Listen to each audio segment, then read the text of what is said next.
Thank you, Madam Chair. Um, Mrs. Dean, thanks for being here today. As a member of Congress from Wisconsin, you can probably understand my concerns about WIC and its relationship to dairy, both milk that's part of the program as well as cheese. And the sodium question continues to kind of pop up, and the relationship to a total diet that most kids would be given on a daily basis. If it can lead some students, I think there's kind of a question as to, are the sodium limits too low, and how are those going to be gauged moving forward? That would be my first statement kind of question. So thank you for the question. It gives me an opportunity to make sure everyone knows that we will be updating the nutrition standards in the school meals program as well as WIC to reflect the new dietary guidelines. That's a process we need to undertake.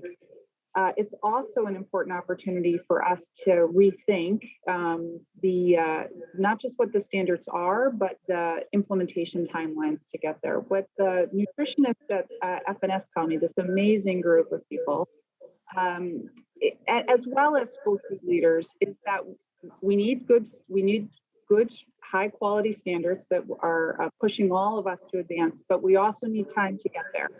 And that's how we'll approaching this. But we need input from industry, from school food leaders, from dietitians, from the Heart Association, from across the board, so that we pull together the right standards with practical and feasible implementation guidelines.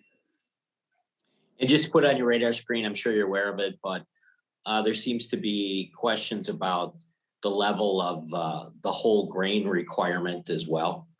That seems to be a concern.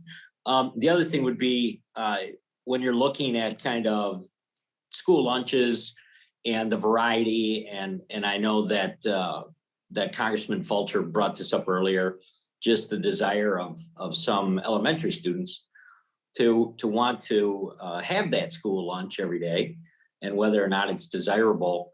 I think it kind of goes back to whether or not those sodium and the variety that's offered in specifically milk products. I remember when I was a kid, you'd have 2 cartons of milk. One would be chocolate, and one would be regular white milk, and whole milk. By the way, we didn't have 1% back then.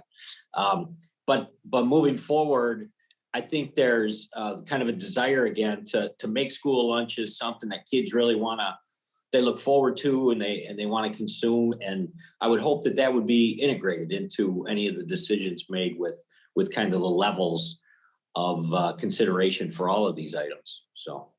Right, taste and appeal has got to be a critical part of this, but also is knowing that we've got to push our kids to eat well. And the first time your child rejects a green bean or a Brussels sprout, you don't give up. And so I think that's part of the balance here.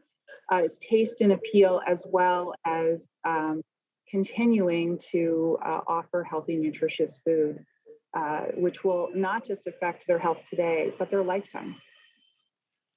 In the last minute that I have, could you just talk a little bit about Farm to School, that program, and how it's viewed, and kind of what the status is of it, and how do you see it moving forward? Because it's been a great success, I think.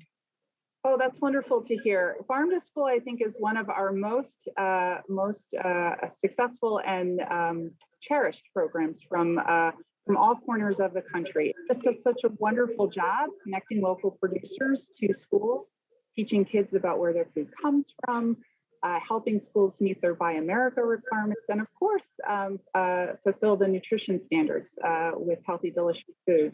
So we would love to do more with that program, and would be happy to work with the committee on addressing minor barriers that can prevent some schools from coming in. But it's wonderful success.